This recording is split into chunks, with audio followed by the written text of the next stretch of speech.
ایک حدیث البتہ صحیح ہے، صحیح سند کے ساتھ، فضائل صحابہ کتاب ہے، احمد بن حنبل کی یہ روایت میں نے وہ 72 حدیث میں بھی شامل کی ہے کہ سیدنا علی رضی اللہ تعالیٰ عنہ کہتے ہیں کہ میری وجہ سے 2 گروہ گمراہ ہوں گے اور میری وجہ سے 2 گروہ دوزخ میں جائیں گے، ایک میری محبت میں غلوف کر کے اور ایک میری دشمنی میں غلوف کر کے۔ تو یہ سیدنا علی کا قول ہے، اور یہ محدثین کا پیٹ رول ہے کہ اگر کسی صحابی کا قول غیبی خبر سے متعلق ہو تو یہ امپلائیڈ ہوتا ہے کہ یہ نبی کے بتانے پر ہی موقوف ہے، یعنی نبی نے خبر دی ہے تب ان کو یہ مستقبل کی خبر پتا ہے، ورنہ نبی کے علاوہ تو کسی کے پاس علم غیب نہیں نہ ہوتا اللہ تعالیٰ کی طرف سے۔ کوئی اور شخص تو یہ دعویٰ نہیں کر سکتا میرے اوپر وحی نازل ہوتی ہے، تو نبی کو جتنا اللہ تعالیٰ علم غیب دیتا ہے، غیب پر اطلاع دیتا ہے، وہ امت تک پہنچا دی جاتی ہے۔ تو سیدنا علی جب یہ قول بیان کر رہے ہیں تو یقیناً یہ موقوف ہے نبی صلی اللہ علیہ وسلم کے بتانے کے اوپر۔ تو یہ 2 ایکسٹریم رویے امت میں آج تک موجود ہیں۔ لیکن اب مسئلہ یہ ہوتا ہے کہ چونکہ فرقہ واریت ہو جاتی ہے تو اہل سنت سے اگر آپ پوچھیں گے وہ کہیں گے جی وہ جس دوزخ میں جس گروہ نے جانا ہے نا وہ یہ رافضی شیعہ ہے، دیکھیں سیدنا علی کے بارے میں کتنا غلو کرتے ہیں۔ اچھا آپ شیعہ سے جا کے پوچھیں وہ کہیں گے جس بندے جنہوں نے حضرت علی کی دشمنی میں دوزخ میں جانا ہے وہ اہل السنہ ہے۔ یہ دیکھیں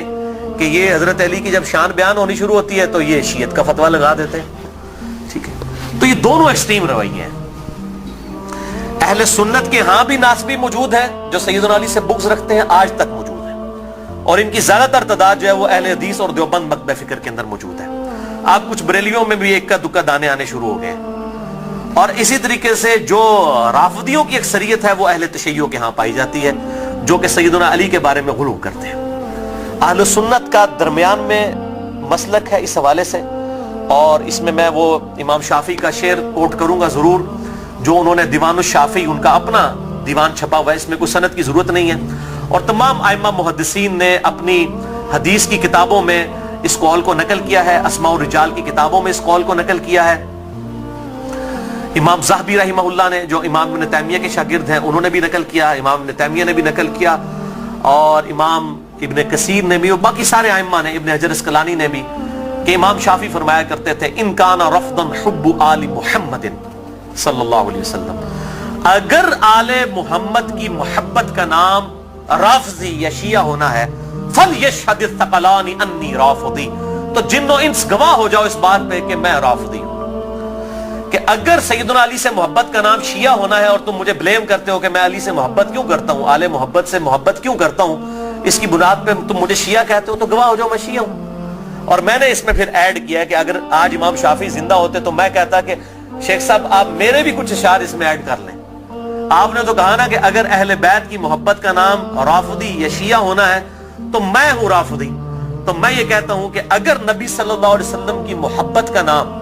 اگر وہ غلوف کے درجے میں نہ ہو، بریلوی ہونا ہے تو میں بریلوی ہوں۔ اگر صحابہ کرام سے عقیدت کا نام اگر غلوف کے درجے میں نہ ہو، یہ شرط ہے، ادھر بھی معصومیت نہ کلیم کر دی جائے دیوبند کی طرح، اگر اس کا نام دیوبندی ہونا ہے تو میں دیوبندی ہوں۔ اور اگر کتاب و سنت کے منہج کو اور اجماع کو حجت مانتے ہوئے فائنل اتھارٹی ماننا اور اس کے مقابلے پر کسی کی بات کو حجت نہ سمجھنا اہل حدیث ہونا ہے تو میں اہل حدیث ہوں۔ تو یہ صرف ایک سمجھانے کے لیے ایک جملوں کے طور پر ہے، باقی الحمدللہ ہم مسلمان ہیں اور ہمیں اسی پر فخر محسوس کرنا چاہیے۔ اللہ تعالیٰ نے ہمیں مسلم پیدا فرمایا ہے، وَسَمَّاكُمُ الْمُسْلِمِينَ، اس نے نام بھی ہمارا مسلمان رکھا ہے، ہمیں اسی پہ فخر محسوس کرنا چاہیے۔ باقی جو یہ فکر کی بات ہوتی ہے، اگر اصحاب الحدیث یا اہل السنہ کی فکر محدثین نے استعمال کی تو یہ فکر کے طور پر تھا، کبھی یہ مسجدوں کے باہر اس طریقے سے تفریق نہیں کی جاتی تھی جس طرح آج کل ہو چکی ہے، اور آج کل بھی ہر جگہ نہیں ہے۔ پورے سعودیہ میں اس طرح کی تفریق نہیں ہے کہ مسجد کے باہر آپ کو اس طرح کی چیزیں ملیں، یا ملیشیا کے اندر جن ملکوں کے اندر تھوڑی ہوش آئی ہے تو ان چیزوں سے چیزیں پاک ہیں۔ اور ایون ہمارے جو یورپ اور امریکہ کے اندر اگرچہ فرقوں کے نام پہ مسجدیں بنی ہیں لیکن کم از کم وہاں پہ اتنی ٹالرنس ہے کہ لوگ